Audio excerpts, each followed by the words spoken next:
안녕하세요. 사연에 빠지다의 DJ 민영입니다. 오늘도 두 가지 사연 준비되어 있는데요. 첫 번째 사연 시작하기 전에 구독과 좋아요 눌러주시고요. 그럼 오늘의 사연도 함께 만나볼게요. 안녕하세요. 시간이 참 빠르게 흘러 벌써 또 새로운 해가 밝았네요. 저에게는 몇 년 전부터 구정만 되면 떠오르는 이야기가 있어 이렇게 사연을 보내봅니다. 저와 남편은 지인의 소개로 만났습니다. 당시 저는 동네의 작은 학원에서 일하던 강사였고 남편은 평범한 회사원이었어요.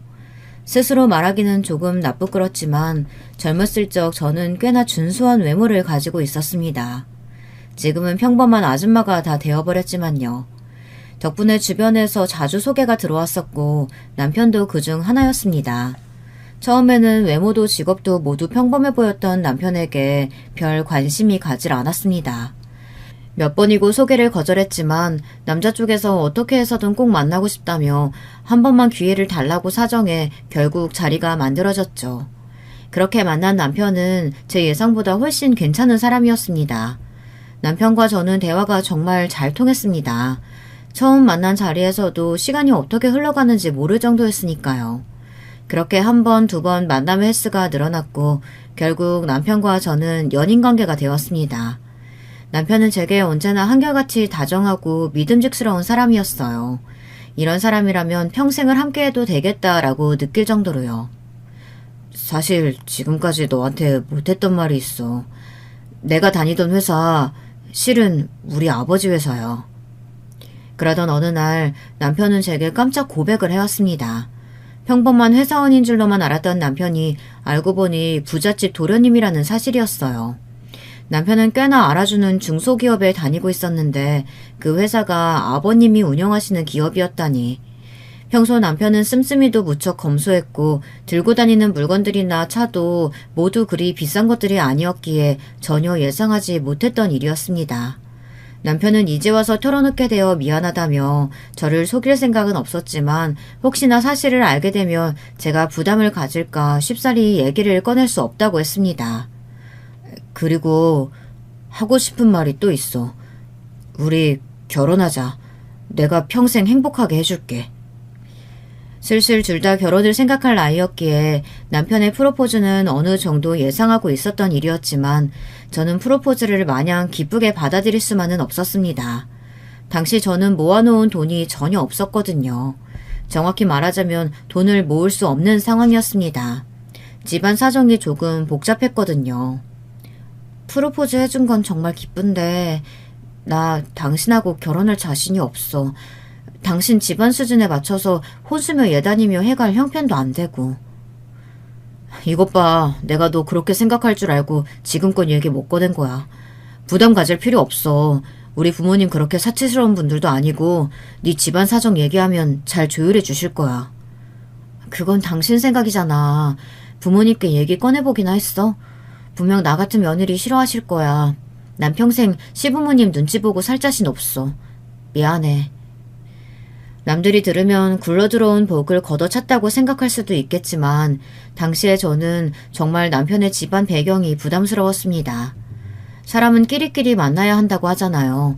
부잣집 며느리라니 생각해 본 적 없는 자리였고 분명 남편의 부모님께서도 저 같은 조건의 여자를 며느리로 원치 않으실 거라 생각했습니다.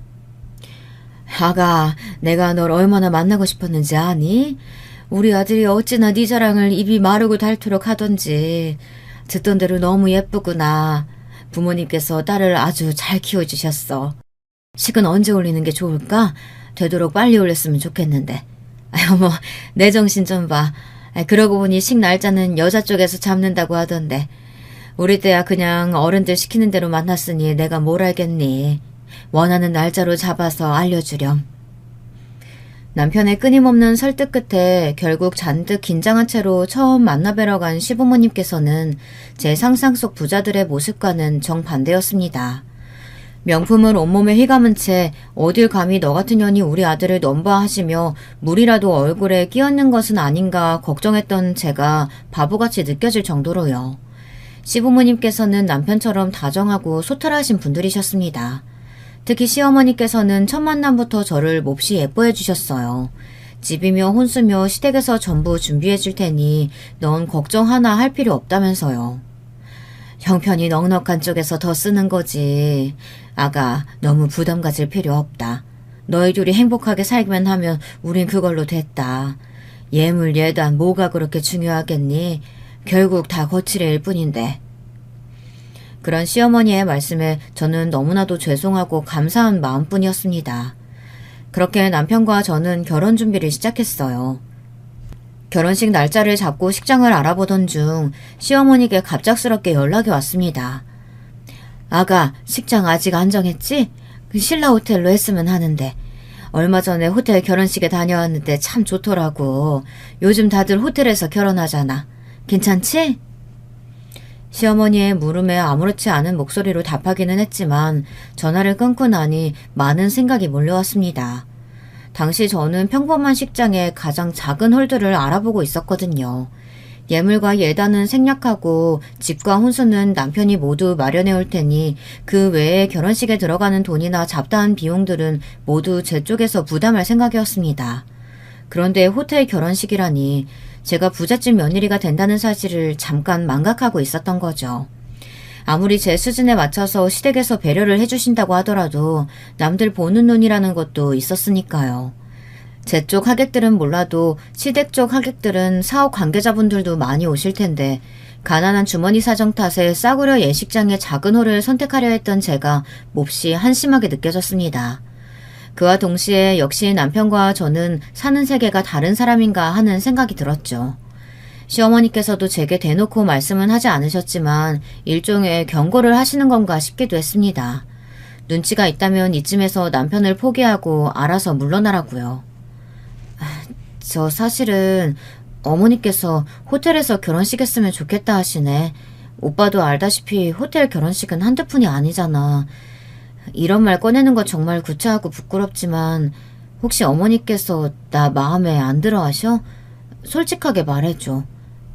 결국 저는 한참을 혼자서 끙끙 앓으며 고민만 하다가 남편에게 조심스레 이야기를 꺼냈습니다. 어머니께서 내게 호텔 결혼식 얘기를 꺼내셨다. 결혼식 비용 등은 내가 부담하기로 한 걸 어머니도 알고 계실 텐데 이런 말씀을 꺼내신 건 혹시 알아서 나가 떨어지란 얘기냐. 내가 지금 눈치 없이 오빠 옆에 붙어 있는 거냐. 상처받지 않을 자신이 있으니 제발 솔직하게 말해달라. 그동안 혼자서 생각해왔던 것들을 쏟아내듯 말했고 한참 이야기를 듣고 있던 남편은 크게 웃음을 터뜨리더라고요. 뭐야. 요즘 기분 안 좋아 보이더니 그런 고민하고 있었어? 이상한 부자들 나오는 드라마 너무 많이 본 거 아니야? 어머니께서 벌써 호텔 예약 다 하셨어. 너한테 허락 구하려고 전화하셨던 걸 텐데 어머니도 참 헷갈리게 말씀하셨나 보네. 요즘 드레스는 언제 보러 가냐고 나한테 얼마나 보채는지 너 부담스러울까봐 먼저 연락도 잘 못하시겠다고 하더라. 남편의 말에 그동안 피해의식에 사로잡혀 시부모님을 오해했던 제가 너무나 부끄러워졌습니다. 사실 남편이 부잣집 아들이라는 사실을 알게 된 순간부터 저는 저도 모르게 열등감에 사로잡혀 있었던 것 같아요. 저는 어렸을 적부터 그리 넉넉지 않은 형편의 집에서 자랐거든요. 저희 아버지께서는 평범한 회사원이셨고 어머니께서는 집에서 살림을 하시는 주부셨습니다. 아주 풍족한 환경은 아니었지만 제가 초등학교를 다닐 때까지만 해도 크게 부족한 것 없이 지냈던 평범한 가정이었어요. 그러나 제가 중학교 때 어머니께서 뇌출혈로 쓰러지신 뒤로 가세가 급격히 기울기 시작했습니다. 아버지께서 다니시던 회사에서 명예퇴직을 하신 뒤로는 더욱 형편이 어려워졌어요. 제가 학원에서 일하며 벌어오는 월급으로는 저희 세 식구의 생활비며 병원비를 감당하기 어려운 수준이었고 당연히 저축은 꿈에도 꿀 수 없었습니다. 하루 벌어 하루 먹고 사는 나날들이 계속되었고 스스로는 괜찮다고 생각했지만 무의식 중에서 점점 지쳐가고 있었나 봐요. 풍족하고 행복해 보이는 남편의 가족들을 보며 저도 모르게 제 자신과 비교하고 있었던 거죠. 전부터 계속 생각했던 건데 장모님 말이야 1인실로 옮기시는 거 어때? 장인어른도 그쪽이 편하실 것 같고 우리 신혼집이랑 가까운 병원으로 옮기면 자주 찾아뵙기도 좋을 것 같은데 네가 불편해하지 않으면 비용은 우리 집에서 부담할게. 남편은 저의 그런 마음을 이해한다며 사람은 누구나 힘든 상황에 처하면 부정적인 생각들을 하기 마련이니 앞으로는 본인이 제 곁에 머물며 행복한 생각들만 하게 만들어주겠다 약속했습니다. 그리고 제 가족이면 본인의 가족과 같다며 앞으로 저희 어머니의 병원비를 전부 본인이 부담하겠다고 하더라고요. 여러분, 세상에 이런 남자가 존재하다는 게 정말 믿겨지시나요? 저는 전생에 나라를 구한 게 틀림없는 것 같아요. 그렇지 않고서야 어떻게 이렇게 완벽한 남편을 만날 수 있었을까요? 그렇게 결혼 준비는 아무 문제 없이 순조롭게 진행되었고 저와 남편은 정식으로 부부가 되었습니다. 남편 덕분에 태어나 처음으로 해외여행도 다녀왔어요. 처음 타본 비행기가 어찌나 신기하던지. 신혼여행에서 돌아온 후 저는 다니던 학원을 그만두고 시댁에서 구해주신 신축 아파트에서 살림을 하며 지내기 시작했습니다.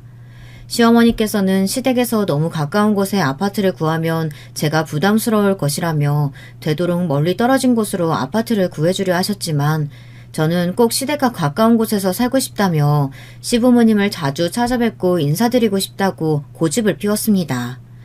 결국 남편과 저의 신혼집은 저희 부모님이 계시는 병원과 시댁의 중간 지점이 되었고 저는 틈만 나면 시댁에 찾아가 얼굴을 비추고는 했습니다.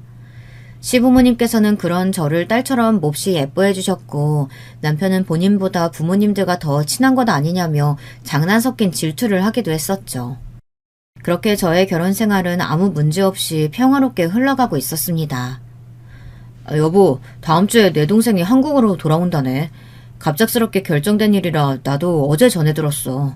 전에 얘기해 준 적 있지? 외국에서 유학 중인 여동생이 있다고. 남편에게는 외국에서 유학 중인 여동생이 한 명 있었습니다. 연애 시절 얼핏 지나가듯 들었던 기억이 있었지만 남편도 자세히 얘기하고 싶어 하지 않는 눈치였고 시부모님께서도 여동생에 관한 이야기를 먼저 꺼내신 적이 없었기에 기억 속에서 잊혀져 가고 있었던 차였죠. 그런 여동생이 한국으로 돌아온다니 조금 갑작스럽긴 했지만 어찌됐든 환영할 일이라고 생각했습니다. 그렇게 여동생의 귀국날이 되었고 귀국을 축하하기 위해 시댁 식구들이 다 함께 모여 식사를 하게 되었습니다. 언니 반가워요. 오빠 결혼한다는 얘기 듣고 어찌나 놀랐는지. 어떤 여자를 데려왔나 했더니 집안이 좀 가난하다고 들었는데 부잣집으로 시집와서 좋으시겠어요? 시누이는 어렸을 적부터 외국에서 지낸 탓인지 몹시 직설적이었습니다. 뭐든 돌려 말하는 법이 없었고 그런 화법 탓에 상대방에게는 상당히 무례하게 들릴 때도 많았죠. 그럴 때마다 시어머니께서는 애가 나쁜 뜻은 없는데 지나치게 솔직하게 말해서 문제라며 난감한 기색을 비치셨습니다. 첫 만남부터 못 사는 집안이니 부잣집으로 시집와서 좋겠다느니 이런 무례한 말들을 쏟아내는 시누이가 당연히 마음에 들지는 않았지만 그래도 시댁 식구들을 생각하며 이해해보려고 노력했습니다.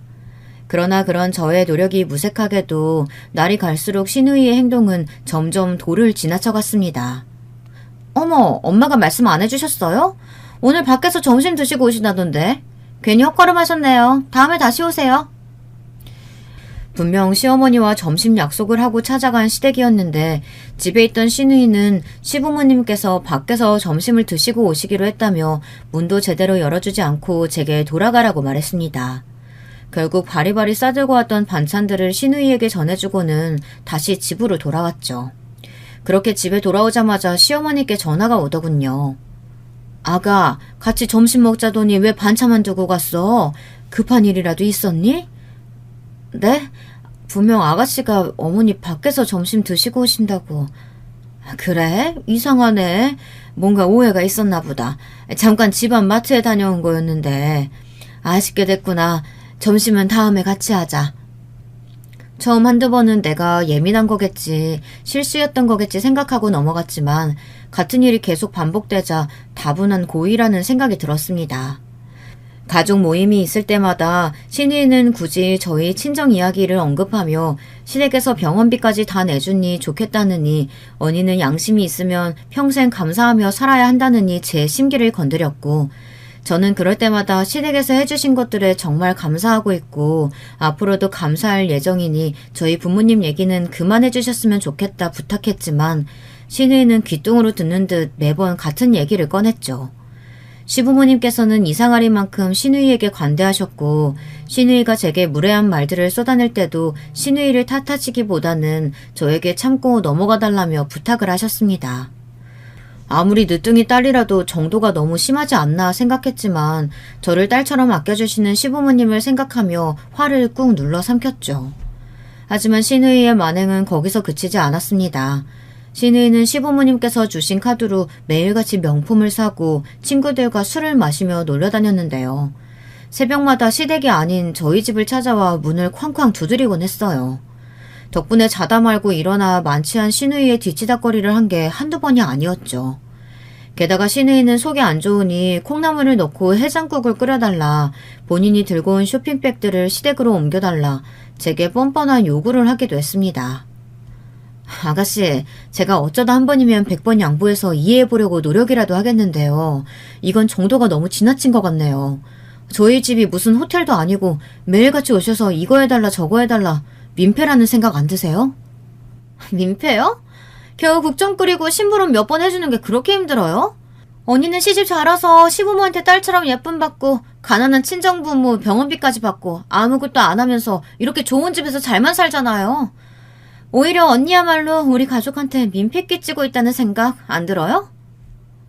뭐라고요? 지금 말 다 했어요? 내가 지금까지 시부모님 얼굴 봐서 참아보려고 했는데 더 이상은 도저히 못 참겠네요. 당장 우리 집에서 나가요. 그렇게 저는 시누이를 집에서 쫓아냈고 그날 저녁 퇴근하고 돌아온 남편을 앉혀놓고 그간 참았던 얘기를 쏟아냈습니다. 당신 여동생 해도 정말 너무한 거 아니야? 솔직히 가족 모임 때도 그렇고 시댁 찾아갈 때마다 나한테 막말하는 거 너무 듣기 싫었지만 참았어. 대놓고 나 무시할 때도 시부모님 생각해서 이해해보려고 했어. 근데 이렇게 매일같이 집에 찾아와서 한유 취급하는 건 좀 아니지 않아? 당신도 그렇고 시부모님도 그렇고 아가씨한테 왜 그렇게 쩔쩔매는 거야? 가끔 보면 아가씨가 이 집 상전인 것 같아. 나 앞으로 이렇게 못 살겠어. 화병 날 것 같다고. 여보, 미안해. 그동안 당신 고생하는 거 다 알고 있었는데 사실 당신한테 말 못했던 게 있어. 내 동생 우리 집 친딸이 아니야. 알고 보니 시누이는 시댁 식구들과 피 한 방울 섞이지 않은 입양아였습니다. 시어머니께서는 남편을 출산하신 이후로 꽤 긴 시간이 지나고 나서야 둘째를 임신하셨다고 합니다. 생각지도 못했던 늦둥이에 시부모님께서는 몹시 기뻐하셨고 아이는 예쁜 공주님이었습니다. 시부모님께서는 온 정성을 다해 딸을 키우셨고 집안에는 언제나 웃음이 가득했습니다. 그렇게 행복한 시간이 이어지던 어느 날이었습니다. 막 두 돌이 지났던 딸은 산책 나가는 것을 몹시 좋아했기에 시어머니께서는 하루에 한 번씩은 딸과 함께 공원으로 나들이를 나가셨다고 합니다. 그날도 여느 때와 같이 딸을 유모차에 태우고 산책을 나가셨고 즐거운 시간을 보내고 집으로 향하던 길이었습니다. 교통사고였어. 음주운전 차량이었지. 어머니께서는 크게 다치지 않으셨지만 동생이 타고 있던 유모차는 완전히 박살이 났어. 당연히 그 안에 타고 있던 동생도. 어머니께서는 사고 이후로 한동안 완전히 폐인이 되셨어. 본인이 딸을 죽인 거나 마찬가지라면서. 시어머니께서는 사고 이후로 심한 죄책감에 시달리셨다고 합니다. 사고 후 몇 달이 지나도록 딸이 사용하고 있었던 물건들을 버리지 못하고 모아두셨고 하루 종일 딸의 물건들을 매만지고 또 매만지며 멍하니 앉아있는 날들이 반복되었습니다. 시간이 흐를수록 죽은 딸에 대한 그리움은 커져만 갔고 결국 시부모님께서는 딸과 비슷한 나이에 같은 이름을 가지고 있던 시누이를 입양하게 되었습니다. 시어머니께서는 죽은 딸에게 속죄하는 마음으로 시누이를 친딸 이상으로 사랑하고 아끼며 키우셨고 시누이 또한 시부모님의 사랑을 받으며 무럭무럭 자라났습니다. 그렇게 시누이가 중학생이 되던 해였습니다. 엄마, 이거 뭐야? 왜 가족 사진에 내가 모르는 애가 있어? 시누이는 우연히 죽은 딸과 함께 찍었던 가족 사진을 발견하게 되었고 시어머니께 그에 관해 물어왔다고 합니다. 갑작스러운 물음에 시부모님께서는 당황하셨지만 언젠가는 알게 될 일이라고 생각해 시누이에게 죽은 딸에 대한 이야기를 해주었습니다. 너는 사실 입양아이고 너를 데려오기 전에 언니가 한 명 있었으며 사고로 하늘나라로 떠나게 되었다고. 모든 사실을 알게 된 신우이는 몹시 충격을 받았다고 합니다. 그 뒤로 동생은 완전히 엇나가기 시작했어.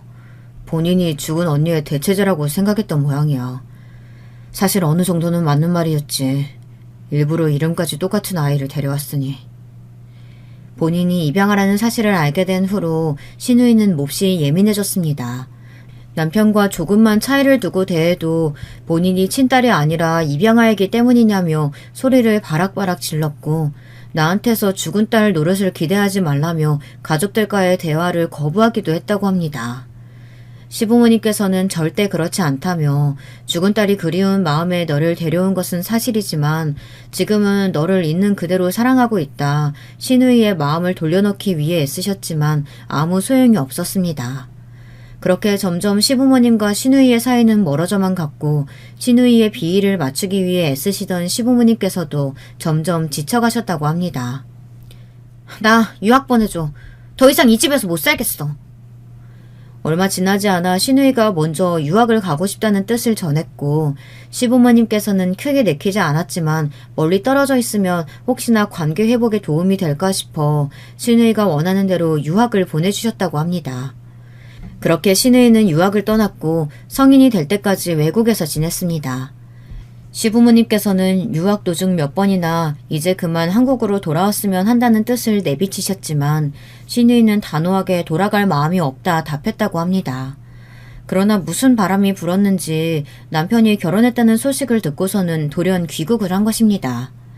시부모님께서는 오랜만에 만난 딸이 어색하기도 하고 여전히 미안한 마음에 신우이의 아나무인적인 행동을 모두 묵인해주고 계셨던 것이었습니다. 아무리 그래도 그렇지 더 이상 어린애도 아니고 아가씨께서도 다 큰 성인이시잖아. 아가씨 한 명 때문에 도대체 몇 명이 고통받아야 돼? 시부모님께서도 할 만큼 하셨다고 생각하는데. 솔직히 나도 그렇게 생각해. 어렸을 적에야 충분히 충격받을 만한 이야기이긴 하지만 지금은 사리분별을 할 나이도 됐고 입양하라고 해서 우리 부모님이 차별하며 키우신 것도 아니잖아. 난 어렸을 적부터 오히려 나보다 동생을 더 이뻐하신다고 생각했거든. 물론 내가 동생 입장이 되어본 적이 없으니 모든 걸 이해할 수는 없겠지만. 사실 나도 오빠한테 말하지 않았던 얘기가 있어. 아가씨께서 입양하라니 조금 신기하긴 하네.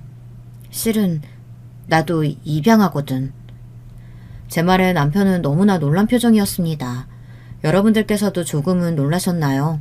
저도 참 사람 운명이란 게 얄궂다고 생각했습니다. 이렇게 가까운 곳에서 또 다른 입양아를 만날 줄 몰랐거든요. 저희 아버지께서는 무정자증이셨고 그 사실을 결혼 후 꽤 시간이 지난 후에 알게 되셨다고 합니다. 그렇지만 저희 부모님께서는 오랫동안 자식을 바래오셨고 결국 양가 어른들의 반대에도 불구하고 저를 입양해 키우셨다고 합니다. 저는 신우이보다 더 어렸을 적에 제가 입양하라는 사실을 알게 되었어요. 물론 저도 처음에는 그 사실을 받아들이기 힘들었습니다. 부모님이 그동안 저를 속여왔다고 생각했고 어쩌다 제게 큰 소리를 치시면 내가 친자식이 아니어서 그렇구나. 괜히 부모님을 원망할 때도 있었어요. 그렇지만 저희 부모님께서는 그런 저를 이해해 주셨고 제가 혼란스러운 시기를 잘 넘길 수 있도록 꾸준히 저를 지켜봐 주셨습니다. 그러다 어머니께서 병으로 갑작스레 쓰러지시게 되었고 아픈 몸으로도 언제나 본인보다 제 걱정을 먼저 하시는 어머님을 보며 점점 마음의 문이 열렸던 것 같아요. 남편과 시댁 식구들에게 이런 사실을 숨길 생각은 없었지만 굳이 먼저 말할 필요도 없다고 생각했습니다. 제가 입양하라는 사실이 부끄러워서가 아니라 전 정말로 저희 부모님이 친부모님이나 다름없다고 생각했거든요.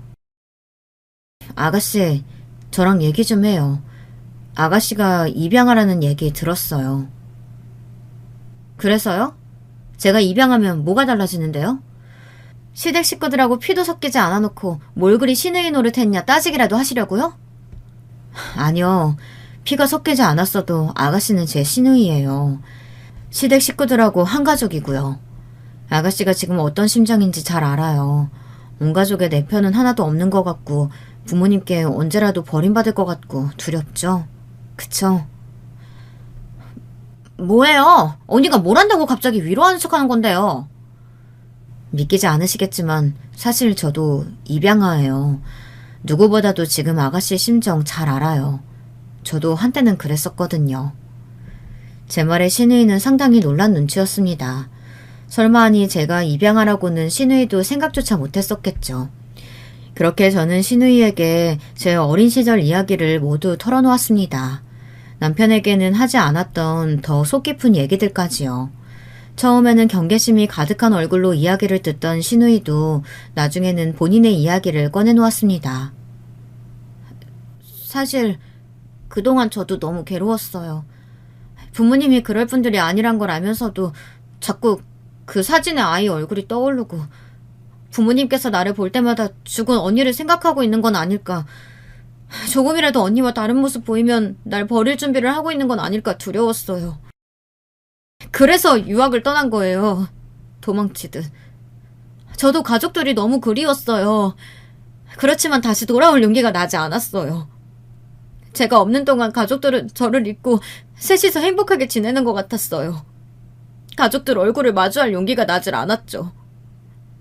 솔직히 한국에 돌아온 것도 언니가 제 자리를 뺏을까봐 겁이 나서 그랬던 거예요. 지금 돌아오지 않으면 영원히 가족들 사이에 제가 돌아올 자리가 사라질까봐. 언니한테 못되게 굴었던 것도 부모님께서 언니를 너무 예뻐하시니까 저도 모르게 그랬어요. 언니가 제 자리 뺏어간 것 같아서 너무 미워서. 미안해요, 언니. 아이처럼 엉엉 우는 신우이를 저는 말없이 껴안아 주었습니다. 그렇게 신우이는 닫혔던 마음의 문을 조금씩 열기 시작했고 시부모님과도 저와도 좀 더 가까운 사이가 되었어요. 시간이 조금 더 흐른 뒤로는 신우이는 저를 거의 친언니처럼 따르게 되었습니다. 저도 과거의 일들은 모두 잊고 신우이를 동생처럼 챙겨주었어요. 언니, 저 결혼하려고요. 언니한테 제일 먼저 얘기하는 거예요. 그러던 어느 날이었습니다. 신우이는 시아버지께서 소개해준 회사에 취업해 일을 하고 있었고 저와도 간간히 만나 식사를 함께하곤 했어요. 회사에 만나는 남자가 생겼다는 건 알고 있었지만 너무나 갑작스러운 소식이었습니다. 제가 알기로는 겨우 3개월 정도 만난 사람이었거든요. 소식을 들은 시부모님과 남편도 너무 급하게 결정한 것 아니냐며 걱정했지만 신우이는 강경했습니다. 결국 신우이의 고집을 꺾지 못하고 일사천리로 결혼이 진행되었고 상견례 자리에서 만난 신우이의 남편, 그러니까 시매부는 선한 인상의 다정한 사람처럼 보였어요. 시매부는 홀어머니를 모시고 살고 있었고 시어머니께서도 굉장히 고상하시고 사근사근한 분이셨습니다. 급하게 성사된 결혼이기는 했지만 그래도 신우이가 괜찮은 남자를 데려온 것 같아 조금 안심이 되었죠. 결혼하고는 시댁으로 들어가려고요. 평생 부모님께 받기만 하고 살아왔으니 이제부터라도 제 힘으로 살아보고 싶어요. 시댁에서 지내다가 남편이랑 같이 돈 모아서 독립할 거예요. 부모님께서 얻어주시겠다는 아파트를 뒤로하고 본인 발로 시댁으로 들어가겠다니 시부모님께서는 당연히 부정적인 입장이셨지만 신우이는 이번에도 강경했습니다. 결국 신우이는 예고했던 대로 결혼 후 시집살이를 시작했고 시부모님께서는 걱정이 이만저만이 아니셨습니다. 저는 그런 시부모님께 신우이가 어디 시집살이 당하고 살 성격이냐며 오히려 큰소리 떵떵치며 잘 지낼 테니 너무 걱정하지 마시라 농담 섞인 위로를 드렸죠. 그러나 시부모님께서 걱정하셨던 대로 신우이는 시댁에 들어간 뒤로 연락이 잘 되질 않았습니다. 결혼 전에는 일주일에 한 번씩은 꼭 식사를 같이 하고 하루에 한두 번씩 대화를 나눌 만큼 친밀한 사이였는데 조금 걱정이 되기는 했지만 그만큼 결혼 생활이 즐거우니 친정 식구들 생각이 나지 않는 것이라고 긍정적으로 생각하기로 했습니다. 시부모님께서는 신우이가 결혼한 후 연락이 너무 없다며 결혼 생활에 무슨 문제가 있는 게 아닐까 여전히 걱정이 많으셨습니다. 그런 시부모님의 걱정을 들을 때면 저도 마음 한켠이 불편해지긴 했지만 신우이 성격에 무슨 일이 있으면 연락을 하고도 남으리라 생각했어요. 언니, 잘 지내요? 제가 그동안 연락을 너무 못했죠. 요즘 정신이 너무 없어서요. 언니, 아무래도 제가 결혼을 너무 성급하게 했나 봐요. 아니에요. 부모님한테는 비밀로 해주세요. 괜히 걱정하실까 봐요. 곧 구정인데 만나서 말씀드릴게요. 그렇게 전화를 끊으려는 신우이를 붙잡고 무슨 일이 있냐 물었지만 신우이는 설에 만나 이야기하자는 말만 반복하더라고요. 찜찜한 기분으로 전화를 끊긴 했지만 아무리 생각해도 신우이의 결혼 생활에 무슨 문제가 생긴 것 같았습니다. 맘 같아서는 당장의 신우이 시댁을 찾아가고 싶었지만 괜히 신우이가 곤란해질까 싶어 결국 얼마 남지 않은 설을 기다리기로 했습니다.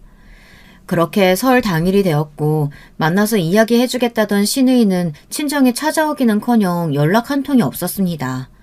신우이에게 무슨 일이 생긴 게 틀림없다는 확신이 들었고 남편과 함께 신우이를 찾아가려 자리에서 일어나려던 차였습니다. 언니, 저 좀 살려주세요. 시어머니가 저를 죽이려고 해요.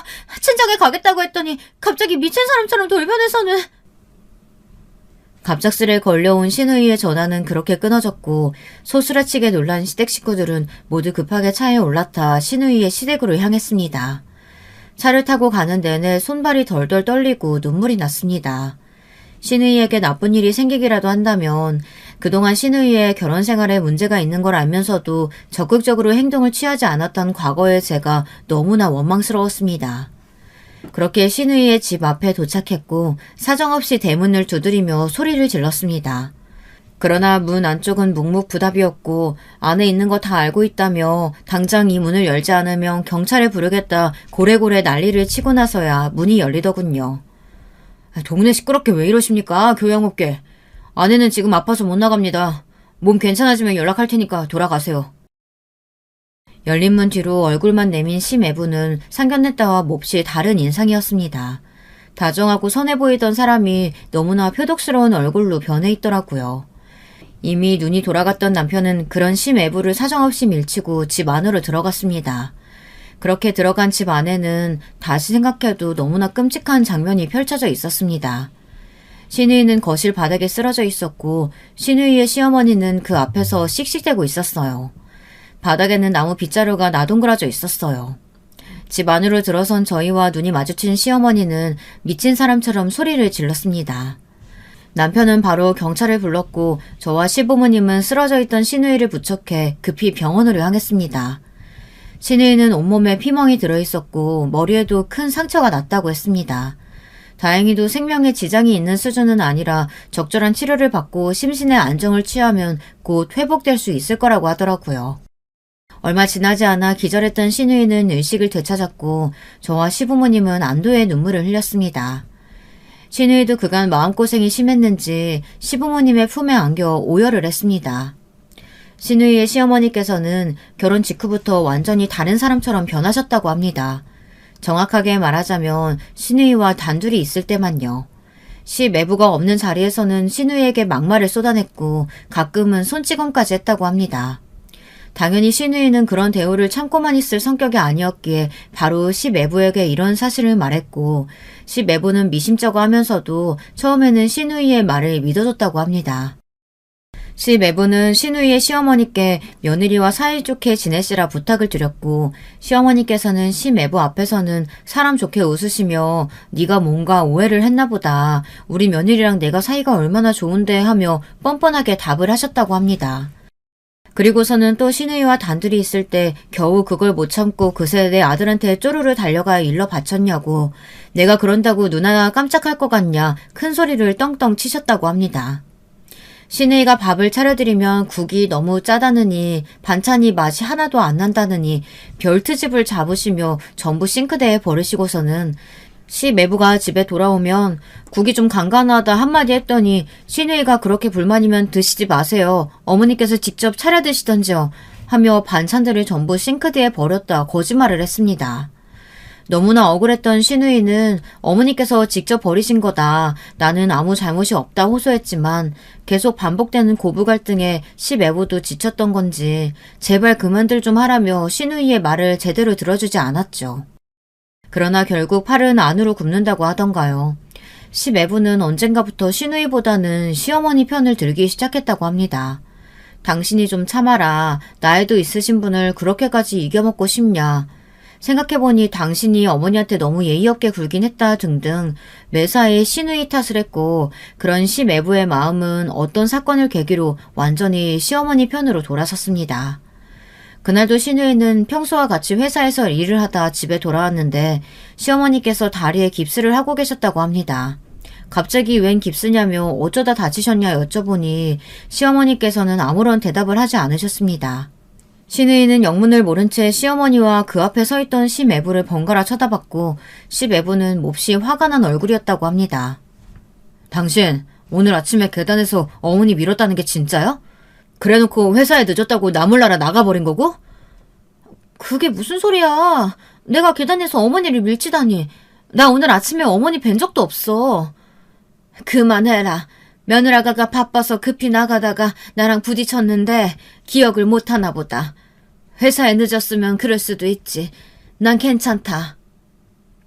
신우이는 정말 너무나 억울했습니다. 당연히 신우이는 그날 아침에 시어머니를 계단에서 민 적이 없었거든요. 그러나 시매부는 본인의 어머니께서 자해 공갈을 하셨다고는 전혀 생각도 못했는지 억울함을 호소하는 신우이의 말을 모조리 무시해버렸다고 합니다. 정말 소름 돋는다. 지금까지 내 앞에서 그렇게 억울한 척 사람 좋은 척하면서 우리 어머니를 이런 식으로 취급하고 있었던 거야? 그동안 당신 말을 조금이나마 믿었던 내가 바보지. 너란 여자 지긋지긋하다. 그렇게 시매부와 신우이 사이는 완전히 틀어지기 시작했고 더 이상 이대로 당하고만 있을 수 없다 생각했던 신우이는 결국 집안에 시어머니 몰래 카메라를 설치했습니다. 신우이와 둘이 있을 때 드러나는 시어머니의 본상을 카메라에 담아 시매부에게 보여줄 생각이었죠. 신우이의 시어머니께서는 다리에 깁스를 하신 뒤로 신우이를 더욱 본격적으로 부려먹기 시작했고 그런 시어머니의 모습을 카메라에 담는 일은 그리 어렵지 않았습니다. 인연이 미쳤나? 내가 따뜻함을 가져오랬지 언제 뜨거움을 떠오랬어? 누구 혀 다 데일 일 있어? 당장 다시 떠와!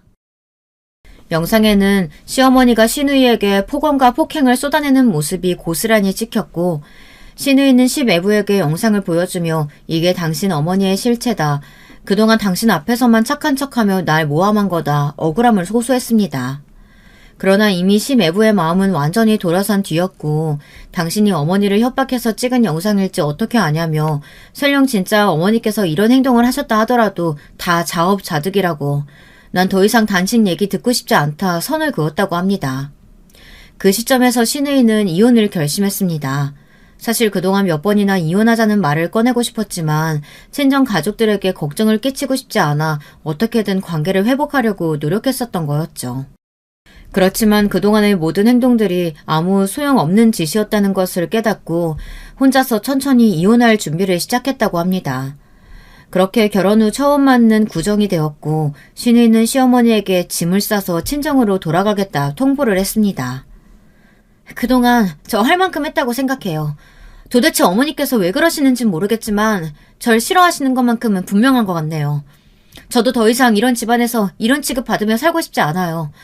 제가 선택한 사람인 만큼 열심히 해결해보려고 노력했지만 아무 소용없는 일이었던 것 같네요. 어머니께서 원하시는 대로 사라져 드릴 테니 그렇게 좋아하시는 아들하고 둘이서 행복하게 사세요. 그러나 이 소식을 쌍수들고 환영하실 줄 알았던 시어머니께서는 신우이의 말에 갑자기 눈빛이 확 돌변했다고 합니다. 신우이는 아직도 그때를 생각하면 등줄기에 소름이 돋는다고 하더라고요. 뭐? 사라졌죠? 누구 맘대로 이혼을 해? 넌 평생 이 집에 합혀서 우리 아들 뒷바라지나 해야 하는 운명이야. 알아? 그러면서 시어머니께서는 방 한켠에 놓여있던 나무 빗자루를 집어드셨습니다. 신우이는 너무 놀라 뒷걸음질을 쳤지만 시어머니께서는 그런 신우이를 따라 빗자루를 마구잡이로 휘두르며 신우이를 때렸고 넌 아무데도 못 간다며 다시 한 번만 그런 말을 짓거렸다가는 가만두지 않을 거라고 악을 썼다고 합니다. 이러다 정말 맞아 죽을까 너무나 겁이 났던 신우이는 간신히 방에서 빠져나와 급하게 제게 전화를 걸었고 그 모습을 발견한 시매부가 신우이의 전화를 빼앗아갔던 것이었습니다. 그 뒤로는 말하지 않아도 아시겠죠. 저희가 전화를 받고 신우이를 찾아오기까지 신우이는 계속해서 나무 빗자루로 얻어맞고 기절을 했던 겁니다. 속에서 정말 천불이 났고 그 미친 여자와 시매부를 잡아다 당장이라도 똑같이 흠씬 두들겨 패주고 싶은 마음이었습니다. 시부모님께서는 당연히 바로 이혼 소송을 걸었고 신우이를 폭행했던 시어머니는 형사 고소를 했습니다. 폭행이 일어났던 현장에 경찰을 불렀고 여러 명의 증인과 병원 진찰 기록도 있었기에 고소는 순조롭게 진행되었습니다. 심애부는 그저 가정에서 일어난 작은 불화에 무슨 형사 고소까지 진행하냐며 앞으로 독립해서 신우이와 둘이 살 테니 이혼 소송이며 형사 고소며 모두 취하해달라고 부탁했고 물론 그 택도 없는 요구는 받아들여지지 않았습니다. 그때까지만 해도 사태의 심각성을 모르던 심애부는 신우이가 입원해 있던 병원을 찾아와 협박성 짙은 발언들을 했고 이에 분노한 시아버지께서는 바로 심애부의 회사에 연락해 심애부를 단칼에 잘라버렸습니다. 신우이와 심애부는 같은 회사에 다니고 있었는데 애초에 시아버지께서 신우이를 그 회사에 소개시켰던 이유가 회사 사장과 아주 잘 아는 사이였기 때문이었죠. 그런 사실을 알고 있을 리 없었던 심애부는 하루아침에 직장을 잃자 그제서야 발등에 불이 떨어진 모양이었습니다. 저희 어머니께서 너무 흥분하셔서 잠시 이성을 잃으셨던 것 같습니다. 어머니께서도 몹시 후회하고 계시고 가슴 깊이 반성하고 계십니다. 절대로 아내를 해하려는 생각은 없으셨을 거예요. 머리 내리치신 건 어쩌다 보니 제발 용서해 주세요.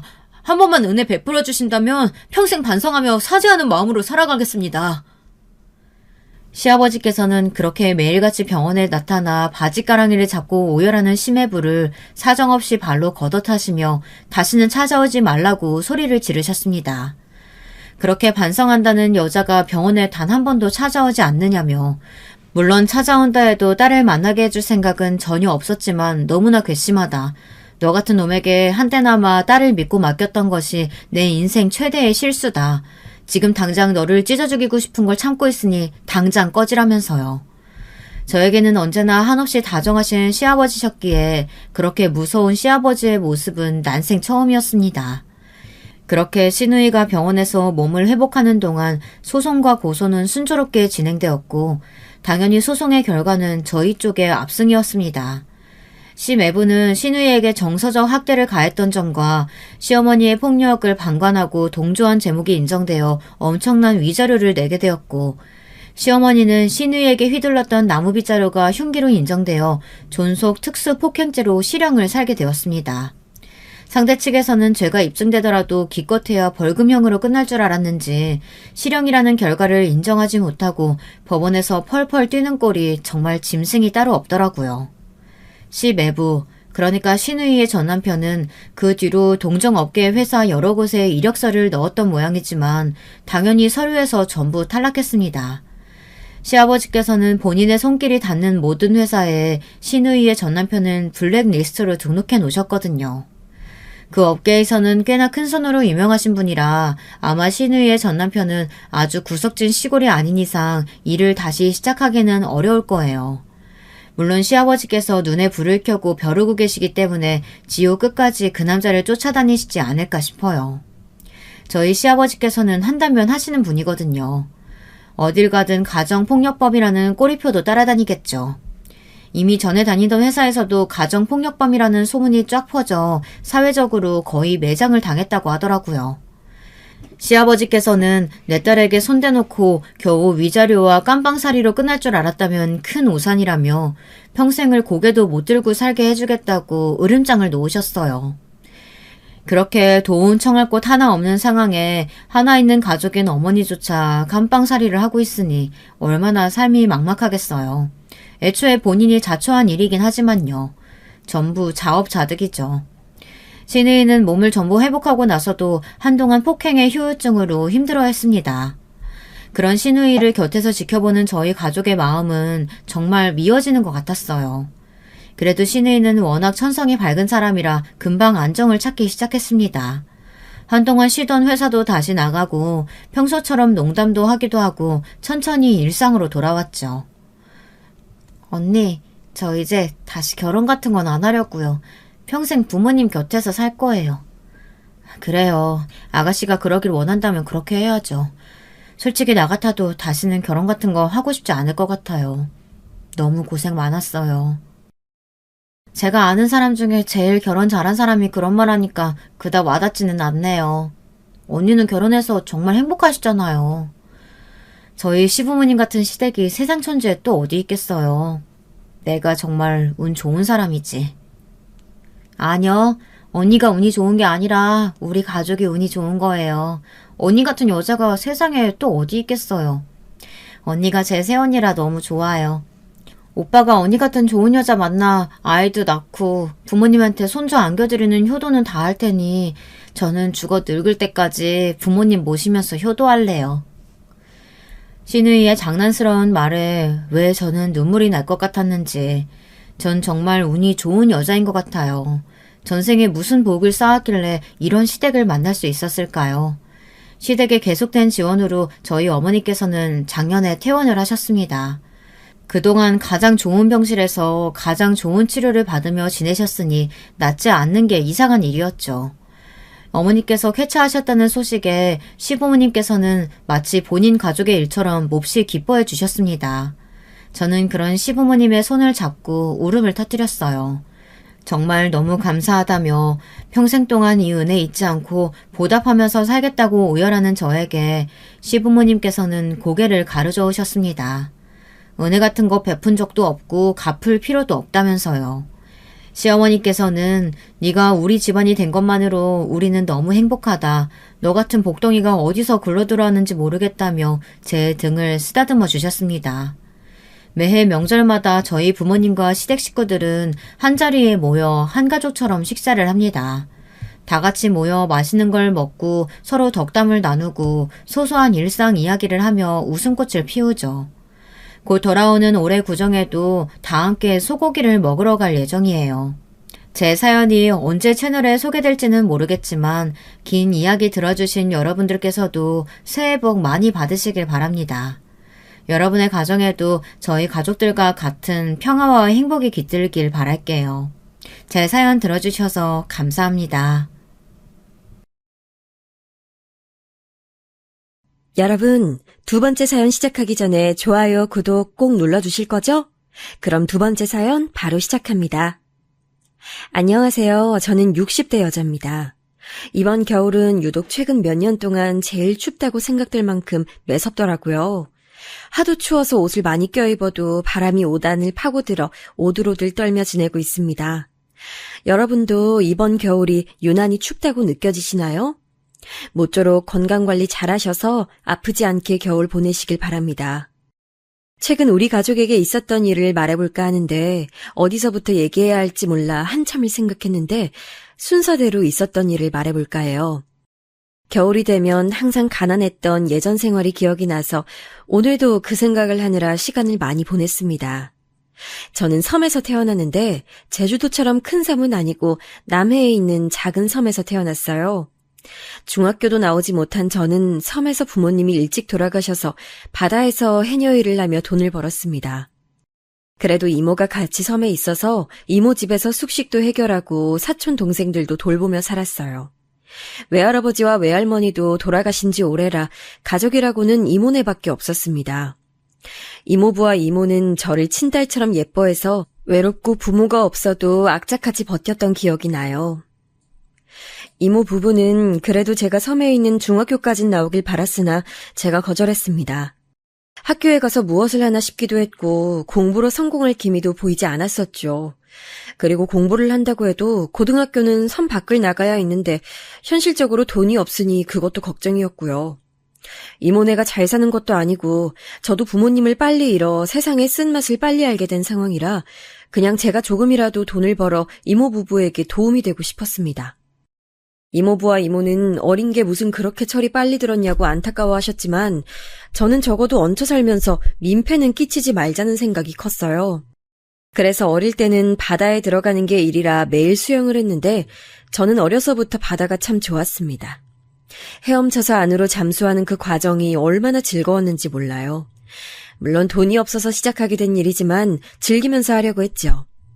그리고 성인이 되고 나서는 해녀 일을 점점 덜 하면서 생선 장사를 하게 됐습니다.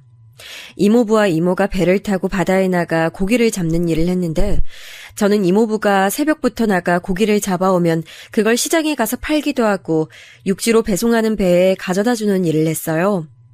이모부가 배에서 내려서 정리하면 그걸 이모와 빨리 선착장으로 가져가서 팔고 남은 건 동네 사람들에게 팔았습니다.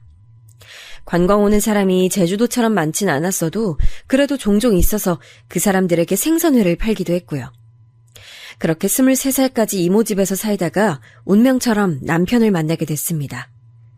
거창하고 대단한 과정은 아니고 그냥 육지와 우리 섬을 연결하는 배의 선장의 아들이었어요. 생선을 열심히 가져갔는데 원래 알던 최씨 아저씨가 아니고 뭔 잘생긴 총각이 있길래 안 보는 척하며 봤더니 아들이라고 하더라고요. 드라마에서 첫눈에 반한다고 하잖아요. 저는 그걸 완전히 믿습니다. 보자마자 반해서 그날 이모에게 저도 모르게 아까 그 선장 아들 잘생겼다고 하니까 이모는 깔깔 웃으며 드디어 제가 시집 가는 거냐고 좋아했어요. 그 뒤로는 이모부와 이모의 적극적이고 막무가내적인 면모로 제가 들이대서 사귀었습니다. 최씨 아저씨한테 이모가 저 정도면 어디 가서 빠지지 않는 외모라고 세뇌하고 이모부도 돌아다니면서 우리 조카가 인물도 예쁘고 성격도 착하고 얼마나 성실한지 아냐고 주입식 교육을 했어요. 그 덕도 있고 저도 적극적으로 마음에 든다고 표현했더니 최씨 선장 아저씨의 아들도 제가 마음에 들었는지 우리는 그렇게 사귀게 됐답니다. 그 시절엔 사귀면 그냥 바로 결혼이었는데 그 작은 섬에서 제 결혼에 참석하겠다고 이모와 이모부 그리고 동네 주민들이 다 배를 타고 육지로 와서 결혼식에 참석해줬어요. 그리고 남편은 제 고향인 섬에 터를 잡았는데 처음엔 저도 육지로 가서 살까 고민했지만 남편은 제가 가족이 이모밖에 없으니 육지로 오면 외로움을 탈 수도 있다고 일부러 섬에서 같이 살았습니다. 시아버지도 그런 우리를 이해해 주셨고 시어머니는 일찍 돌아가셔서 없었어요. 시아버지는 제가 부모가 없다는 소리를 듣고 잘 버텼다고 하셨는데 그 말이 얼마나 위로가 됐는지 모르겠습니다. 저를 보면 항상 활짝 웃으시며 반겨주셔서 시아버지를 볼 때마다 웃게 됐어요. 그렇게 시아버지가 섬에 오면 저와 남편은 이모부 배에 생선들을 옮기고 장사도 하며 살았습니다. 이모부에게 낚시를 배워 남편은 같이 배를 타고 나가서 생선을 잡기도 해서 이모부가 참 뿌듯해하셨죠. 그렇게 저와 남편은 사남매를 낳아서 키웠습니다. 저는 결혼하고 더 인생이 행복해졌는데 이모는 그런 저를 보며 남편 하나는 잘 만났다고 하셨어요. 그 말은 진짜였는데 남편은 저한테도 잘하고 이모한테도 잘하고 무엇보다 우리 아이들한테 참 잘했습니다. 우리 아이들은 첫째는 아들, 둘째와 셋째는 딸, 막내는 아들이에요. 눈에 넣어도 아프지 않던 아이들을 키우려고 안 그래도 바쁘게 살았는데 날이 갈수록 남편과 저는 밤낮 없이 일하며 아이들을 키웠어요. 이모는 조카들이 다 자라서 육지로 갔기 때문에 우리 아이들을 손주라고 생각하고 얼마나 예뻐하셨는지 모릅니다. 그러다 제 인생 최초의 불행이 찾아왔는데 그날은 겨울이었어요. 도저히 잊을 수가 없단 날이라 아직도 꿈에 나오는 날이랍니다. 겨울에 배를 타는 것은 위험하고 또 너무 추워서 나가는 것을 꺼리는데 이모부와 남편은 그래도 돈을 벌어야 한다며 새벽에 배를 타고 바다로 향했습니다. 저는 그날 새벽을 아직도 기억하는데 남편이 잠에서 깨지도 못한 채 눈을 감고 양말을 신고 있었어요. 그런 남편이 안쓰러워서 뭐라도 먹이려고 부엌에서 삶은 달걀을 까서 입에 넣어주었던 것도 기억이 납니다. 달걀을 다 먹은 남편에게 물도 주고 무리하지 말고 오늘은 이모네 집에서 저녁에 고기 구워 먹기로 했으니 이모부와 적당히 잡고 들어오라고 했었죠. 남편은 그런 저에게 알겠다고 웃으며 사남매를 차례로 이마에 뽀뽀하고 집을 나섰습니다. 그리고 바다로 간 남편과 이모부는 그렇게 살아서 돌아오지 못했습니다. 비명을 지르며 슬퍼하는 이모를 옆에 두고 저는 막막함에 눈물을 흘리지도 못했어요. 날씨가 안 좋아서 다들 배에 타지 말라고 마을에서 말이 많았는데 그날이 기회라고 이모부와 남편이 고집을 부려 나간 거라 남 탓을 할 수도 없었습니다. 이모와 저는 한순간에 거짓말처럼 남편을 잃고 너무 슬퍼서 정신을 차릴 수가 없었는데 더 힘든 것은 제 밑으로 남겨진 4명의 자식이었습니다. 이모는 남편을 잃은 충격에 아무것도 못하고 집에 있었고 그런 이모와 4명의 어린 자식들의 생계를 책임지는 것은 저 하나였답니다.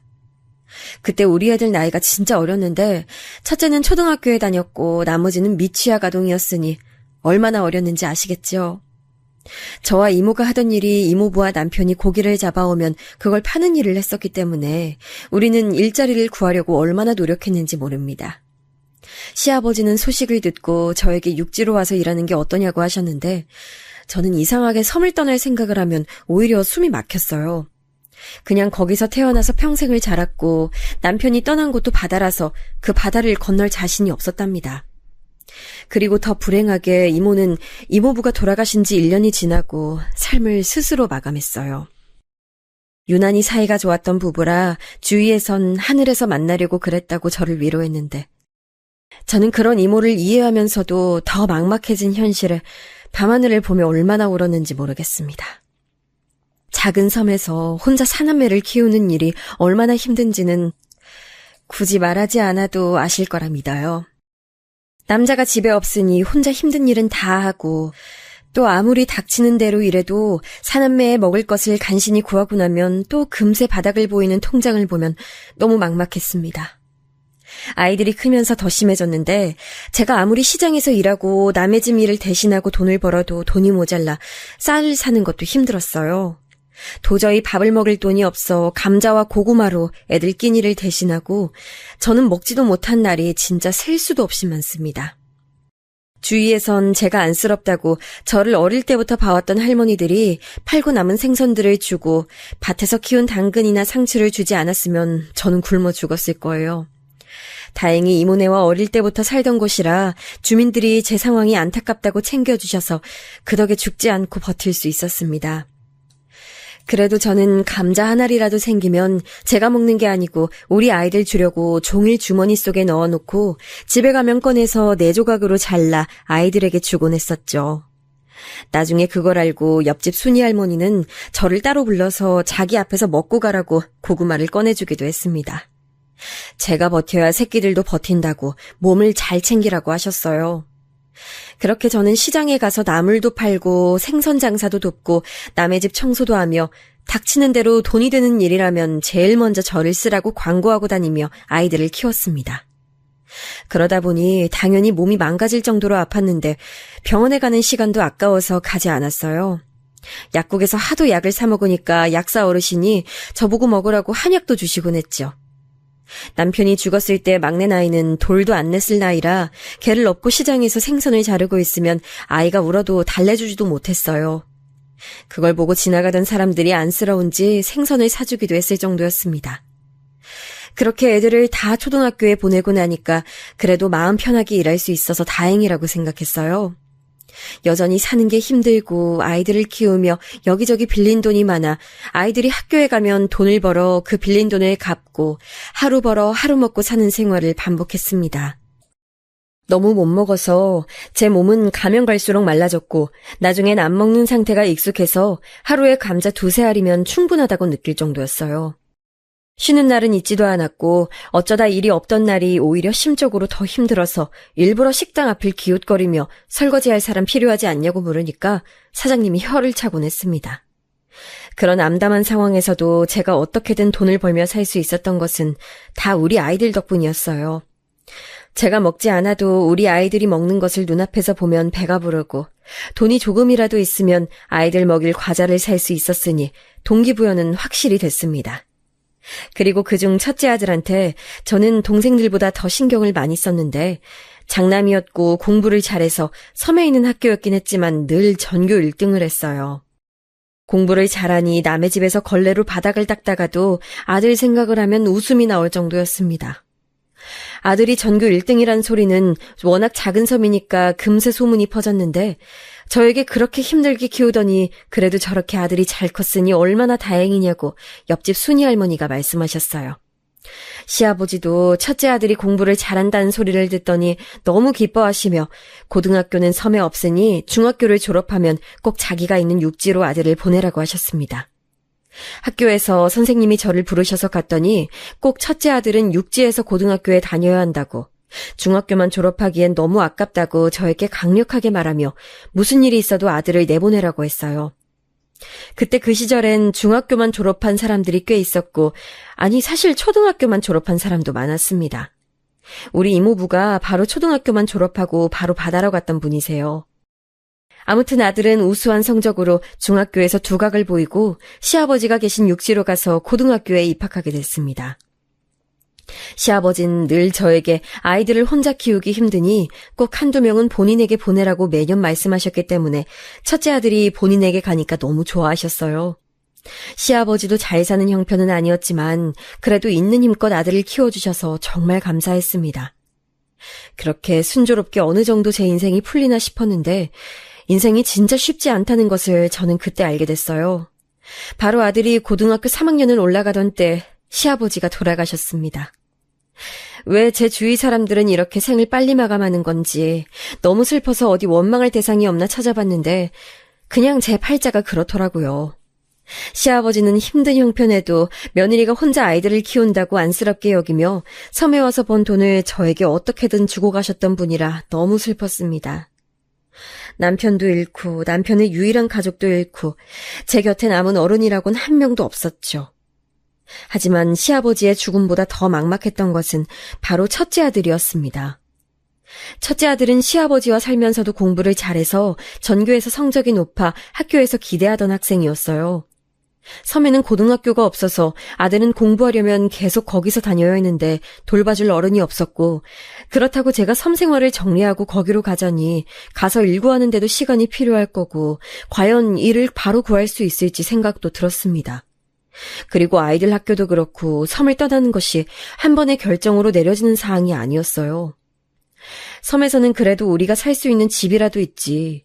육지엔 시아버지와 첫째가 살던 집이 있었는데 너무 작아 우리 가족이 다 같이 살 수는 없었습니다. 결국 결정을 내렸는데 그 결정은 바로 둘째 딸이 육지로 가는 거였어요. 제가 고민하느라 고통스러워하자 둘째는 자기가 공장에 다니며 오빠가 공부할 수 있게 해야겠다고 먼저 말했습니다. 저는 그런 딸에게 고맙고 미안했지만 차마 또 그러지 말라는 말은 하지 못했어요. 그렇게 둘째는 첫째가 있는 곳으로 가서 시아버지가 남긴 집에서 살며 공장에 다녔습니다. 열심히 밤낮으로 일해서 그 돈으로 첫째의 학비를 보태고 도시락까지 싸주며 둘째는 본인이 엄마처럼 오빠를 돌봤어요. 저는 아직도 이때를 생각하면 둘째에게 너무 미안해서 얼굴을 들지 못합니다. 저도 섬에서 셋째와 막내를 돌보며 열심히 돈을 벌어 어느 정도 모이면 육지로 보내면서 첫째와 둘째에게 어떻게든 도움이 되려고 애썼어요. 그렇게 첫째는 둘째의 도움을 받아 무사히 고등학교를 졸업하고 그 지역에 있는 국립대에 입학하게 됐습니다. 아이들만 집에 있어서 얼마나 걱정했는지 모르겠는데 결과가 좋아서 다행이라고 생각했어요.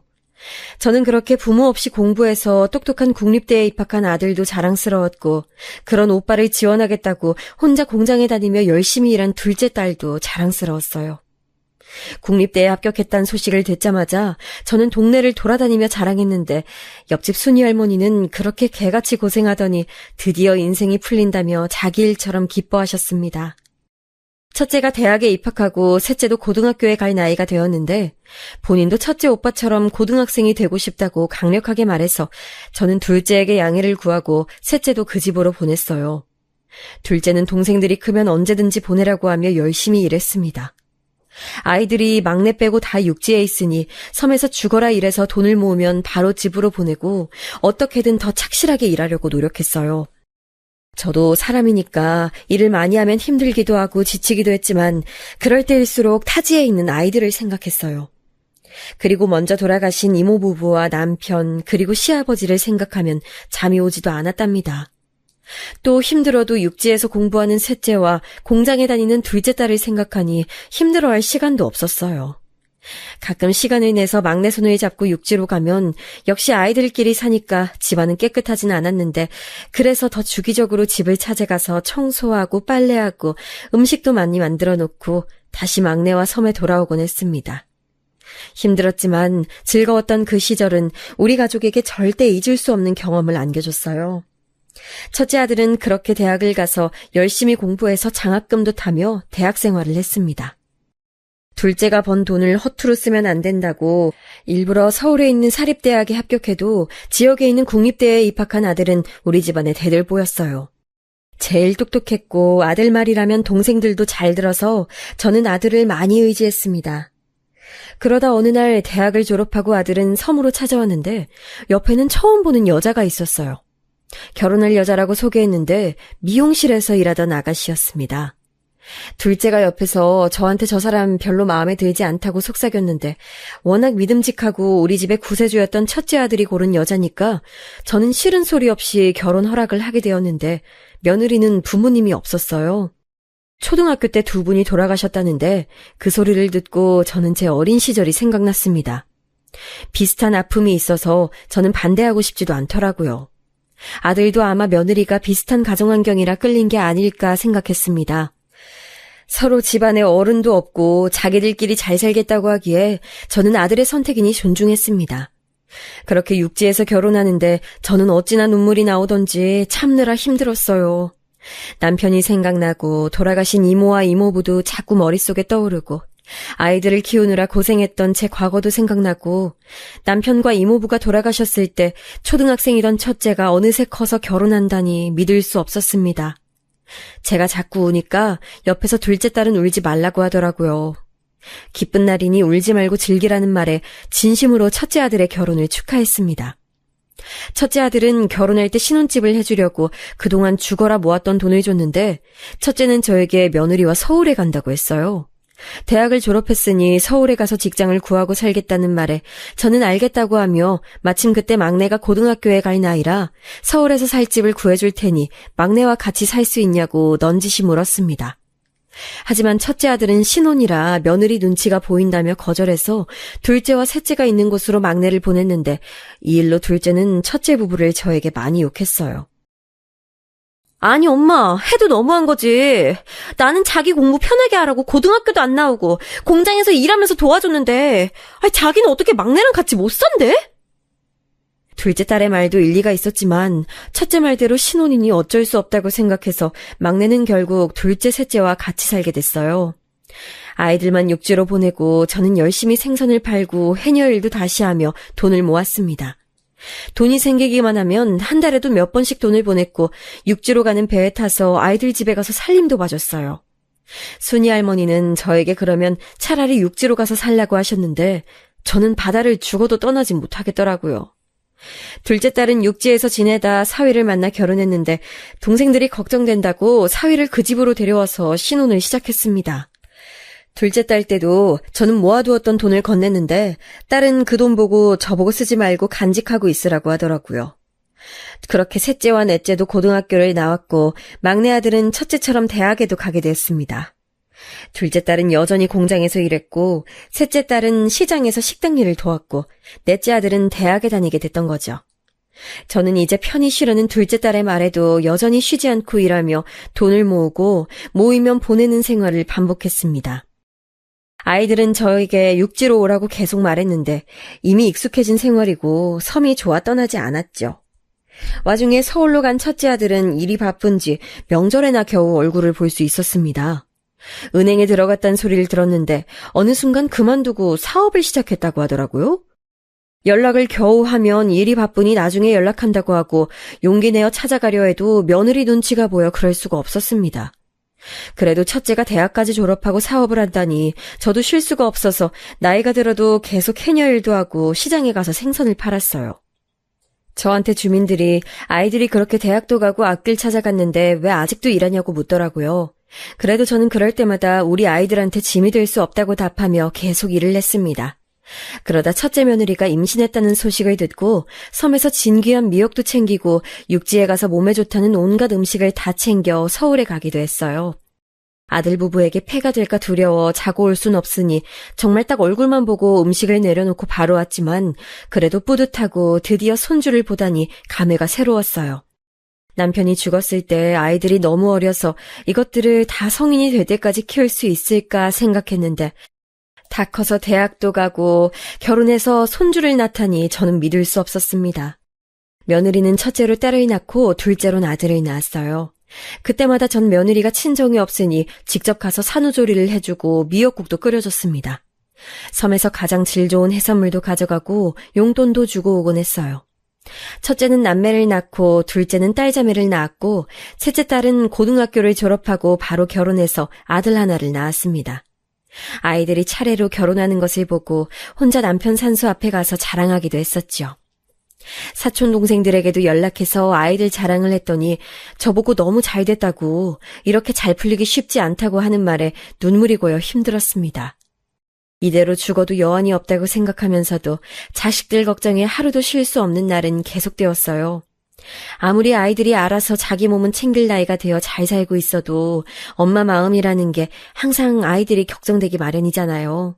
아마 자식 있는 부모라면 다 똑같은 생각을 할 거라고 봅니다. 그래서 오히려 아이들이 크면서 저는 더 바다로 헤엄쳐 들어갔고 일어나는 시간도 더 빨라졌어요. 그렇게 돈을 모으고 모아 통장에 찍히는 것을 보면 어찌나 뿌듯했는지 모릅니다. 그러던 어느 날 첫째 아들이 연락도 하지 않고 섬에 혼자 있는 저를 찾아왔어요. 며느리와 아들을 데리고 왔는데 딸은 어디에 두고 왔냐고 물으니 말을 돌리기에 저도 말하지 않았습니다. 갑자기 찾아온 아들 부부를 보고 당연히 기쁜 마음이 있었는데 한편으론 무슨 일이 있었는지 궁금했어요. 급하게 맞이하고 밥을 먹이자 아들은 입을 열었는데 하는 말이 손자를 맡아달라고 하더라고요. 손자 나이가 그때 5살이었는데 자기 사업이 생각보다 힘들다고 지금 일에만 매달려야 하는데 며느리는 딸의 미국 유학을 위해 같이 출국해야 해서 손자를 봐줄 사람이 없다는 말을 저에게 했습니다. 사업이 생각보다 잘 풀리지 않아 괴롭다며 얼굴을 마구 찌푸리는 첫째 아들을 보고 저는 마음이 아팠어요. 저는 5살 손자를 언제까지 봐야 하냐고 물었더니 아들은 말을 잇지 못했습니다. 일단 손녀를 따라 며느리는 출국하니 안 되겠고 아들은 자기 사업이 안정되면 바로 아들을 찾으러 오겠다고 했어요. 그러면서 아들은 혹시 모아놓은 돈이 있냐고 자기가 나중에 잘 되면 꼭 갚겠다고 저에게 물어봤습니다. 윤서 미국 유학이 생각보다 돈이 되게 많이 들어요. 집사람까지 따라가는데 줄 돈이 없어서 괴로워요. 저는 아들의 말을 듣고 모아둔 통장을 줄 수밖에 없었습니다. 다른 것도 아니고 공부하려고 하는데 돈이 없어 못한다는 소리를 들을 수가 없더라고요. 특히 가난한 형편에도 혼자 열심히 공부해서 대학까지 간 아들이라 돈을 지원해주고 싶었어요. 아이들을 생각하면 저는 미안한 마음이 가득해서 최대한 도와줄 수 있으면 도와주고 싶은 마음에 통장을 첫째 아들에게 줬습니다. 그렇게 아들이 돌아가고 저는 우는 손자를 달래느라 얼마나 고생했는지 몰라요. 엄마 보고 싶다고 우는 손자를 업고 돌아다니니 주민들이 첫째 아들의 아들이냐고 아는 척을 하더라고요. 그래도 4명의 아이를 키웠던 경험이 있어서 손자를 섬에서 혼자 키우는 것은 어렵지 않았습니다. 첫째 아들은 그렇게 섬을 떠나며 동생들에게 굳이 이 사실을 알리지 말라고 했는데 일주일도 되지 않아 금방 들키게 됐어요. 둘째 딸이 저를 보겠다고 찾아온다는데 오지 말라고 할 수도 없고 그렇게 사위와 둘째 딸을 맞이했더니 떡하니 제가 손자를 데리고 있는 것을 보고 둘째 딸은 첫째 욕을 마구 하기 시작했습니다. 원래도 첫째 며느리를 그닥 마음에 들어하지 않던 둘째라 예상했던 반응이었어요. 아니, 오빤 양심이 어딨어? 그렇게 가족들이 자기 위해서 살았던 거 모르나? 아니, 엄마한테 용돈을 줘도 모자랄 판에 아들을 맡겨? 너무 그러지 마. 본인도 힘들어서 어쩔 줄 모르더라. 너희 오빠도 속이 말이 아닐 거야. 우리 다들 돈 모이면 오빠 돕느라 얼마나 고생했어. 그 사업? 계약 따내겠다고 나랑 동생들한테 어찌나 연락하던지 몰라. 아, 세연님 미용실 일 아예 접었더라? 살만 하니까 접은 거야. 엄마 속은 거야. 너무 그러지 마. 오빠도 다 생각이 있을 거야. 열심히 첫째를 욕하는 둘째를 보고 저는 차마 제가 그동안 모은 돈을 첫째 아들에게 넘겼다는 말이 나오지 않았습니다. 손자를 맡아주고 있는 사실로도 둘째가 화를 내니 그 말을 하면 미국으로 며느리와 손녀딸을 찾아갈 기세라 말하지 않았죠. 그리고 둘째는 특히 자기가 고등학교도 다니지 않고 첫째가 공부할 수 있게 도와줬기 때문에 더욱 말을 할 수 없었습니다. 그렇게 저는 손자가 초등학생이 될 때까지 섬에서 키웠는데 셋째와 넷째도 나중에 그 사실을 알고 이건 아니지 않냐고 하더라고요. 그래도 저는 어떡하냐고 하며 불만을 막아냈습니다. 그러다 첫째 아들이 저를 찾아왔는데 저는 아들을 데리고 가는 줄 알았어요. 그런데 아들을 데려가는 건 맞지만 아들은 저보고 같이 서울에 가자는 말을 했습니다. 애엄마가 미국에서 딸이 졸업할 때까진 같이 있겠대요. 아들을 그래도 서울에서 학교를 보내야 할 것 같은데 엄마가 와서 아들 봐주시면 안 돼요? 아들은 저보고 서울에 와서 손자가 초등학교에 다니는 것을 봐달라는 말을 했습니다. 그러면서 슬며시 혹시 모은 돈이 있냐고 물었어요. 저는 둘째 딸이 하도 신신당부해서 해녀일을 하며 모은 돈이 없다고 하고 결국 서울로 가게 됐는데 이 사실을 알고 둘째 딸은 또 불만을 표출했습니다. 그래서 저는 제가 한평생 섬에 살았으니 서울에 가서 살고 싶다고 거짓말로 둘러대고 아들과 손자를 따라 서울로 왔습니다. 손자는 그래도 몇 년 봤던 정이 있어서 저도 쉽게 보낼 수가 없었기 때문에 제가 도움이 된다면 다행이라고 생각하고 떠났습니다. 아들은 본인 말대로 매우 바쁜 생활을 하고 있었고 집에 잘 들어오지도 않아서 오로지 혼자 손자를 보는데 확실히 예전과 몸이 달라서 체력적으로 많이 힘들었습니다. 그렇게 손자가 초등학교에 다니는 내내 저는 서울에서 돈 한 푼 받지 않고 무료로 손자를 봐줬는데 나머지 자식들이 돈 받고 봐주는 거냐고 물을 때 저는 그렇다고 대답했어요. 중간에 사실 많은 일이 있었는데 둘째와 나머지 아이들에겐 말하지 못했습니다. 며느리가 돈 없다고 미국에서 전화와서 우는 소리를 하도 하니까 저는 결국 모아뒀던 돈을 꺼내서 건넸더니 다음부터 계속 돈 달라는 소리를 하더라고요. 첫째도 집에 와서 돈 때문에 미치겠다고 하도 말이 많아 저는 서울에 있을 때 손자가 학교에 가면 건물 청소를 하며 조금씩 모아 그 돈을 주기도 했습니다.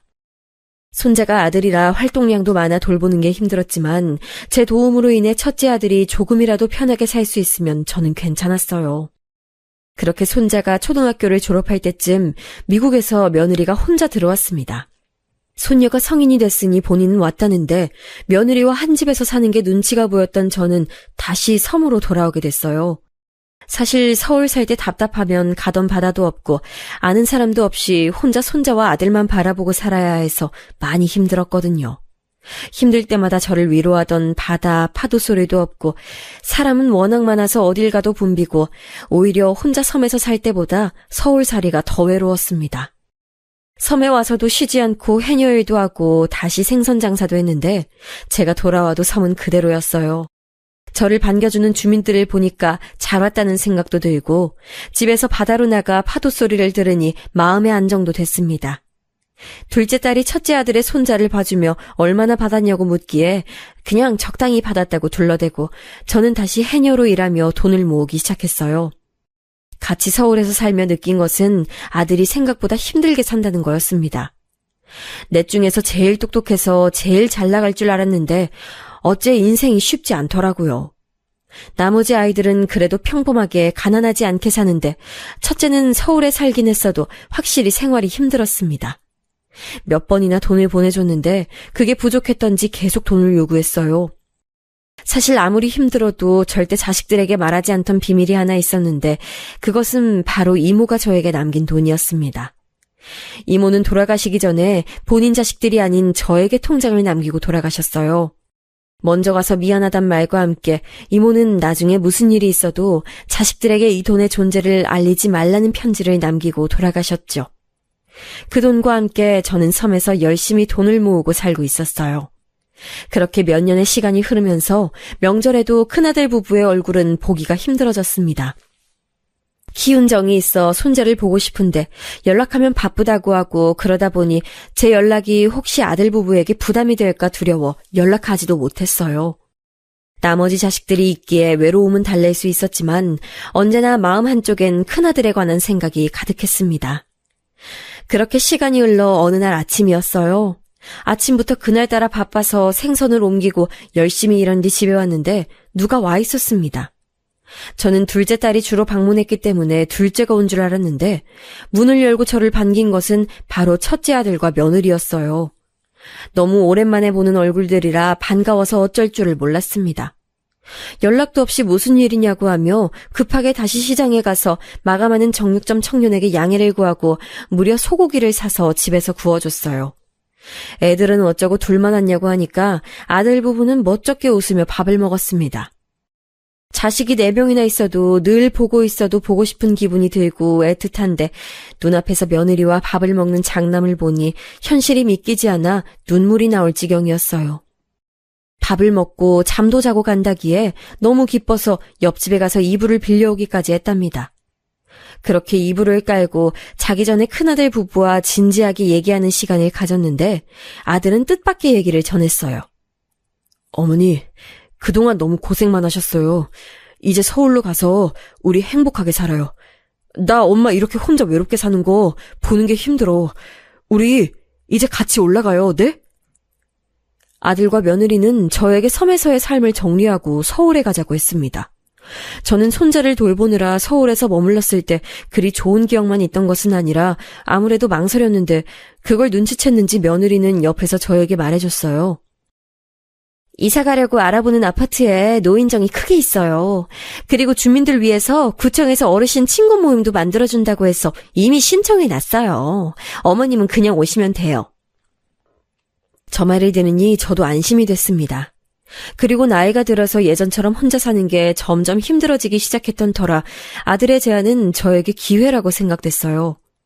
아들은 이사 가고 싶은 아파트를 계속 언급했는데 가진 재산을 다 합쳐도 약간 무리여서 일단 집에서 지내다 돈을 모아 이사 가도록 하자고 했습니다. 저는 그 말을 듣자 불현듯 이모가 저에게 남긴 통장이 생각났어요. 이모는 웬만하면 자식들에게 알리지 말고 혼자 가지고 있으라고 했지만 이렇게 섬에서 혼자 사는 저를 데리고 서울로 가서 모시겠다는 첫째 아들 부부를 보니 이 정도는 저도 해주고 싶었습니다. 일단 자고 일어나서 생각하자고 장남에게 말하고 누웠는데 사실 속으론 이미 정해진 상태였어요. 다음날 저는 아들 부부에게 통장을 보여주며 이 통장과 제가 사는 집을 팔아 이사 비용에 보태라고 했습니다. 아들은 흡족하게 웃으며 통장과 도장을 가져갔고 일주일 뒤에 다시 오겠다고 하고 돌아갔어요.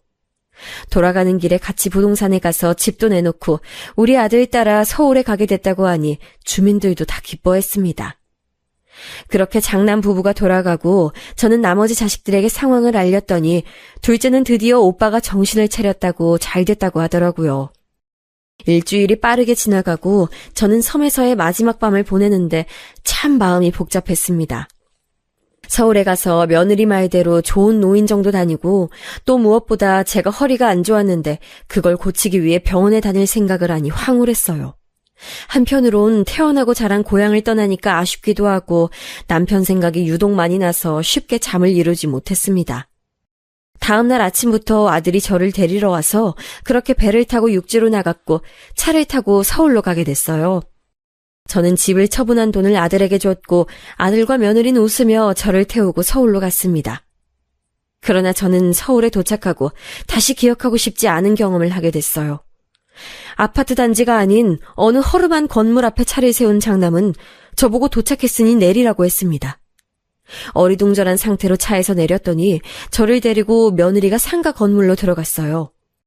여기는 아무리 봐도 아파트가 아닌데 이상해서 의아함을 가지고 올라가는데 심지어 건물엔 엘리베이터도 존재하지 않았습니다. 아픈 허리와 무릎으로 앞에는 며느리, 뒤에는 장남을 두고 올라갔더니 문 앞에는 아주 큰 글씨로 고시원이라고 적혀 있었어요. 놀란 저를 며느리는 안으로 밀어넣습니다. 어머니, 아직 이사 날짜가 안 돼서 여기서 조금만 계세요. 이틀 내로 찾아올게요. 뭐? 아유, 집에 가 있으면 안 되겠니? 여기 혼자 있기엔 너무 무섭다. 남는 방이 없어요. 금방 올 거니까 걱정하지 마세요. 저는 너무 당황스러워서 집에 같이 가자고 했지만 며느리와 아들은 어차피 곧 다시 집으로 데려갈 거니까 놀라지 말고 여기서 며칠만 있으라고 했습니다. 낯선 서울 땅에서 저는 하는 수 없이 혼자 고시원에 있게 됐는데 갑자기 눈물이 나왔어요. 그래도 며칠 뒤에 다시 온다니까 그 말만 믿고 계속 장남과 며느리를 기다렸습니다.